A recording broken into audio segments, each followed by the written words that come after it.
Hi guys, in front of me is OPPO Reno 5Z and let me show you how to change keyboard language. So first of all, just open messages, then click on anyone.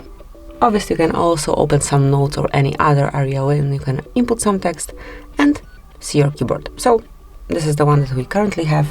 Then click on settings to change it, tap on languages, click on add keyboard and just select the one that you would like to apply. As you can see, the list here is pretty long, so you'll definitely find something suitable.